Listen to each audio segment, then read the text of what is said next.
ఒక్క మాట కోసం తన జీవితాన్ని త్యాగం చేసిన మహానుభావుడు, పరాక్రమంలో దేవతలు సైతం మెచ్చుకున్న యోధుడు. ఇంకా తన చావు తనే నిర్ణయించుకునేవారు ఎవరైనా ఉన్నారంటే అతనే భీష్ముడు. మహాభారతంలో యుద్ధంలో అతి గొప్ప యోధుడు, ఒక గొప్ప సైనాధికారి, సలహాదారుడు, అతి ముఖ్యంగా మహావీరుడైన వ్యక్తి భీష్ముడు.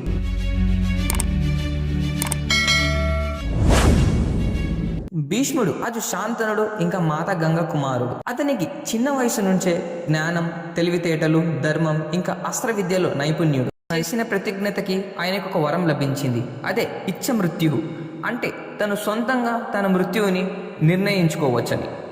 ఏ సమయంలో, ఏ స్థానంలో, ఇలాంటి పరిస్థితిలో ఎవ్వరు భీష్ముడిని చంపలేరు.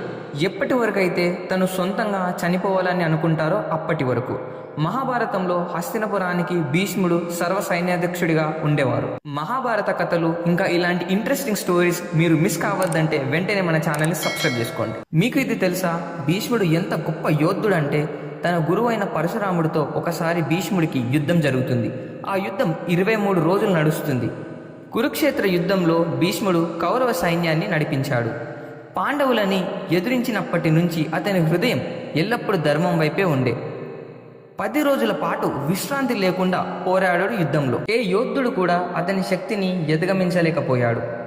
అతని బాణాలకి ప్రతిరోజు వేలాది మంది సైనికులు మరణించారు. కానీ ధర్మానికి కట్టుబడి ఉన్న భీష్ముడు పాండవులకి తనని తాను ఓడించేందుకు మార్గాన్ని చూపించాడు. శిఖండిని కవచంగా ఉపయోగించిన కూడా భీష్ముడు చనిపోలేదు. బాణాల మంచం మీద పడిపోయినప్పటికీ అతను చనిపోలేదు. సూర్యుడు ఉత్తరాయణంలోకి ప్రవేశించే వరకు ఆత్మ వెళ్ళిపోయే పవిత్ర సమయం కోసం అతను వేచి ఉన్నాడు. అప్పటి వరకు అతను అక్కడే బట్టికి ఆశీర్వాదిస్తూ బోధిస్తూ ఉన్నాడు. భీష్ముడి విషయంలో మీకు నచ్చిన అతిపెద్ద విషయం మాకు కమెంట్స్లో చెప్పండి. మరియు మహాభారతం నుండి మరెన్నో విషయాలు మీకు కావాలి అంటే తప్పకుండా వీడియోని లైక్ చేయండి.